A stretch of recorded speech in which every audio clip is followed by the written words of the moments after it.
Buenas tardes, profesor. Buenas tardes, compañeros. El día de hoy vamos a abordar el tema sobre el análisis que vamos a hacer sobre la problemática de pensiones, ¿no? Antes de empezar, vamos a retroceder un poco en el tiempo y comentar un poco sobre la historia y la creación del SPP, ¿no? Más conocido como el Sistema Privado de Pensiones. Ahora, en el Perú, en el año 1992, hubo una creación, lo cual se llama el Sistema Privado de Pensiones, que fue el 6 de diciembre, mediante un decreto de ley número 25897. Este sistema fue instaurado como una alternativa al Sistema Nacional de Pensiones, ¿no? Que era el régimen estatal predominante en ese momento, a diferencia del sistema estatal al SPP, ¿no? Entonces, esto se basa en un régimen de capitalización individual, donde cada trabajador tiene una cuenta individual de capitalización, llamada o en siglas CIC, ¿no? Que se incrementa con sus aportes y las rentabilidades generadas por las inversiones de su fondo. Ahora, el contexto histórico. El contexto histórico también incluye un intento inicial en el año 1991 con el decreto legislativo número 724, que se creó el SPP como un régimen alternativo y voluntario, que fue reformándose en el año 1992 para hacerlo obligatorio y con una estructura más atractiva para la inversión privada, más que todo. Este sistema se inspiró en el modelo chileno y se caracteriza por la administración privada y libre competencia de propiedad privada de los fondos. El SPP se inició en el año 1993 con la constitución de varias administradoras de fondos de pensiones, AFP, que gestionan los aportes más que todo de los trabajadores. Este sistema concibió en un contexto de crisis, ¿no? El sistema financiero y como un sistema estatal de pensiones quebrado o insostenible en ese tiempo, por lo que el SPP buscaba generar una mayor sostenibilidad y mejorar pensiones a un futuro, ¿no? Actualmente más que todo. A lo largo de los años, el SPP convivió con el SNP, ¿no? Nunca se le cerraron las puertas, aunque también mostró problemas financieros continuos. El sistema privado implicó una ruptura en el esquema previo, al introducir la responsabilidad individual y a la administración privada de los fondos de pensiones, pero también generó desafíos respecto a la cobertura, especialmente para los trabajadores del sector informal que representan un mayor porcentaje en el Perú. Eh, bueno, en el Perú mayormente hay más sectores informal que formal, entonces se le implantó este método para que las personas también puedan tener su fondo de pensiones. Desde la creación del año 1993, el sistema privado de pensiones ha experimentado demasiadas reformas, ¿no? En el 99 se estableció la Comisión de Control de Fondos de Pensiones para supervisar a las AFP y mejorar la regulación y transparencia del sistema.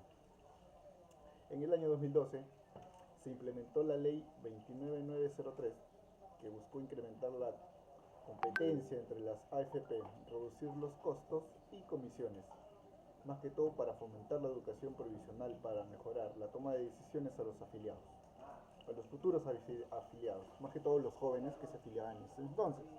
Ahora, en el año 2013 se introdujo reformas bajo el gobierno de John Tumala, que incluyen mecanismos para mejorar la rentabilidad, aumentar la cobertura y revisar las normas de inversión, buscando hacer el sistema más sostenible y atractivo para los afiliados. Una forma conveniente para atraer más personas y puedan afiliarse a este sistema, ¿no? Posteriormente, después, se promovió la simplificación de productos provisionales y la creación de un primer pilar solidario enfocado en personas de bajos ingresos, para complementar el sistema basado en capitalización individual y cubrir a sectores excluidos, más que todos los sectores vulnerables o la población de bajos ingresos, ¿no? También se planteó propuestas para transformar la AFP en gestoras puras de inversiones, implementar el benchmark para rentabilidad de largo plazo y ofrecer seguros de elegibilidad, más que todo, y mecanismos de matching y contribuciones, dirigidos a los jóvenes y personas con menores ingresos. Más que todo en ese tiempo se incluían esos tipos de personas. Algo se podría decir tentador para los jóvenes y para que puedan tener su fondo de pensión, ¿no? Ahora, a comparación del Sistema Nacional de Pensiones, en el año 1973, en un contexto político-social orientado a un modelo de reparto solidario, los aportes de los trabajadores se destinaban a un fondo común e intangible, usado para pagar las pensiones actuales, el SNP. Requiere un mínimo de 20 años de aporte para jubilación con pensiones mínimas y máximas establecidas. Y es administrado más que todo por la Oficina de Normalización Previsional. Está basado en la solidaridad integracional, pero enfrenta problemas de sostenibilidad financiera. Bueno, ya contando con la historia, comentando un poco de la historia, de cómo se formó a través de una visión que tuvo Perú hacia Chile, ¿no? Obtuvo una estructura más que todo y la formó aquí en Perú. No optó totalmente de la fórmula de chilena, pero obtuvo ciertas cosas que fueron muy importantes aplicarlas aquí, ¿no? Entonces, ya terminando con esto, este es el fin más que todo de la historia y cómo se creó el SPP y el SNP aquí en Perú. Doy paso a mi compañera Romero. Gracias. Ahora bien, por mi parte hablaremos sobre las problemáticas jurídicas del sistema privado de pensiones. Uno de ellos son los derechos y obligaciones de los afiliados, ¿no? Los afiliados al CPP en Perú tienen una serie de derechos y obligaciones que estas son fundamentales, ¿no? Entre sus derechos destacan cuáles son la libertad de elección para afiliarse al CPP o permanecer en el CNP, así como elegir a cuál AFP quieren pertenecer y el tipo de fondo donde se administrarán sus aportes. Recibir también información transparente y de manera periódica sobre sus aportes, rendimientos y estado de cuenta, ¿no? Acceder a beneficios como es la pensión de jubilación, invalidez, sobrevivencia y gastos de sepelio. Y la posibilidad de poder realizar aportes voluntarios, ¿no? Para poder incrementar de manera personal su fondo. Además, pueden también desafiliarse al CPP y regresar al CNP, pero esto sí, bajo ciertas condiciones legales, ¿no? Por otro lado, los afiliados tienen la obligación de realizar aportes de manera mensual obligatorios, equivalentes al 10% de su remuneración asegurable, ¿no? Ya sea esto a través del empleador, en el caso de trabajadores dependientes, o directamente por ellos si es que son independientes, ¿no? También deben cumplir con las regulaciones de la AFP para el correcto manejo de sus fondos y mantener actualizados todos sus datos que son personales, ¿no? Están sujetos ellos a comisiones y primas establecidas para la administración y cobertura del seguro de invalidez y sobrevivencia. Es importante destacar que el afiliado debe estar atento al correcto aporte por parte de su empleador para que si en cualquier caso el empleador realice un mal aporte, este deba verificarlo para poder después accionar a su sistema de pensiones, ¿no?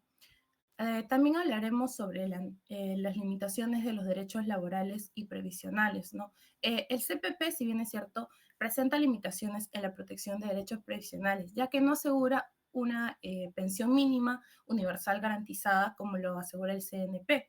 Y muchos afiliados enfrentan pensiones muy bajas por insuficiencia acumulada de aportes o rendimientos. Esto vulnera en sí al derecho social, ¿no? A la seguridad y protección social. Además, existen muchas restricciones para que los afiliados puedan cambiar libremente entre el CPP al Sistema Nacional de Pensiones, ¿no? Generando sistemas de bloqueos y afectación del derecho a la libre elección de régimen. Ya que, si bien es cierto, cuando ellos realizan el cambio, se quedarían en todo caso el aporte y ya no podrían, por decir, trasladarlo al otro sistema nacional de pensiones, sino quedaría ya prácticamente perdido. También hablaremos sobre el debate sobre si es constitucional y cuáles son sus derechos fundamentales vinculados al CPP. Existe un debate profundo sobre la constitucionalidad del CPP. En, en tanto, algunos expertos cuestionan si es que el sistema privado garantiza adecuadamente derechos fundamentales como el derecho a la seguridad social, una vejez digna, ¿no? Y a la igualdad ante la ley. El modelo basado en la capitalización individual con comisiones, limitaciones en la gestión, ha sido criticado por generar exclusión y pensiones insuficientes para la vejez. Asimismo, también se debate sobre la necesidad de realizar una reforma para incorporar otros mecanismos que sí puedan garantizar una cobertura universal, ¿no? Una protección real de los derechos de los afiliados y una transparencia institucional, asegurando que el sistema sea compatible con los principios constitucionales y tratados internacionales y asimismo también con la realidad social que enfrenta el Perú, ¿no? Porque si bien es cierto, la mayoría de trabajadores están con el sueldo activo. Ahora bien, le voy a dar pase a mi compañera para que siga. Ya, bueno. Continuando con el tercer punto, son los aspectos económicos del sistema privado de pensiones, en esta oportunidad lo hemos dividido en 4 subtemas, siendo el primero la rentabilidad y gestión de los fondos. El sistema privado de pensiones se caracteriza por ser un régimen de capitalización individual, donde cada afiliado acumula sus aportes en una cuenta personal administrada por él mismo y por la AFP, que es la administradora de fondos de pensiones. La rentabilidad de esta depende de la gestión de inversiones que realizan las AFPs con los dichos fondos del trabajador, bajo la supervisión de la Superintendencia de Bancas y Seguros, siendo la SBS, claro está. De acuerdo con la misma, los fondos del sistema privado de pensiones se distribuyen en 3 diferentes tipos.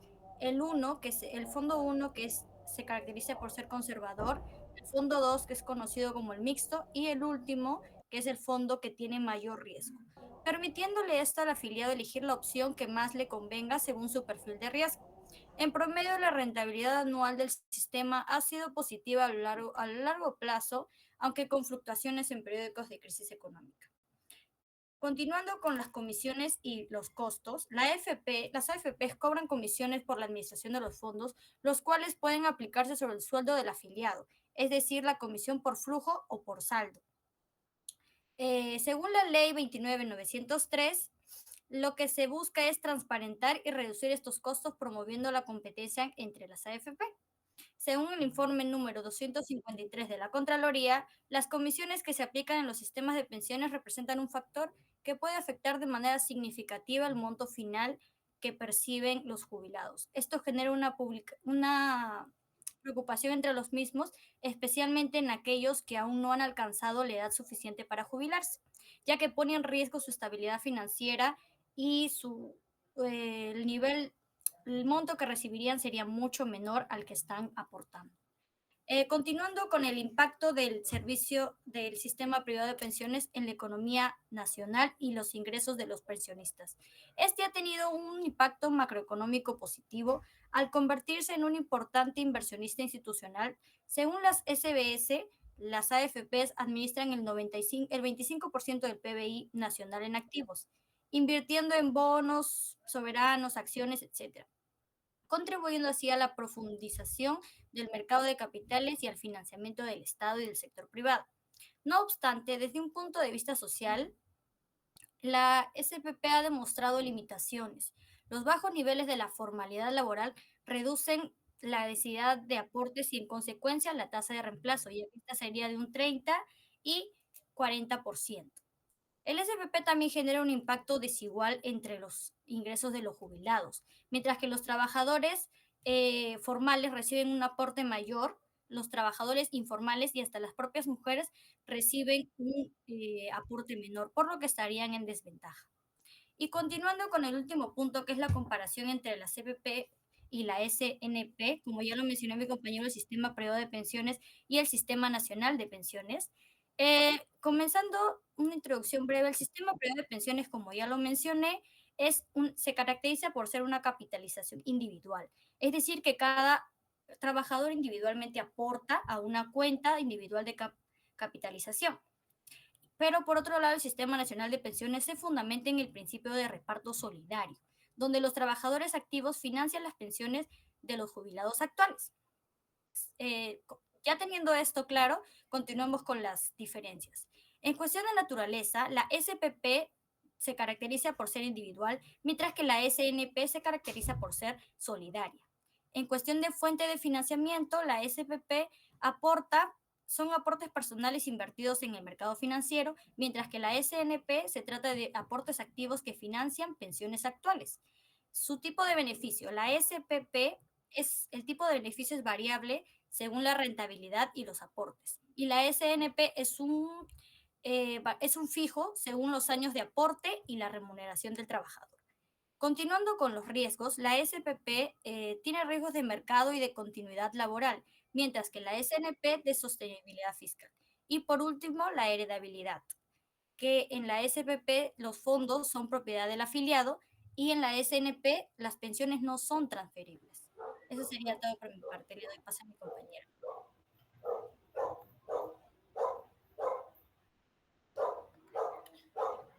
Bien, bien, continuando sobre los aspectos, el sistema privado de pensiones tiene serios problemas que afectan la capacidad para que estos puedan garantizar un derecho a la seguridad social.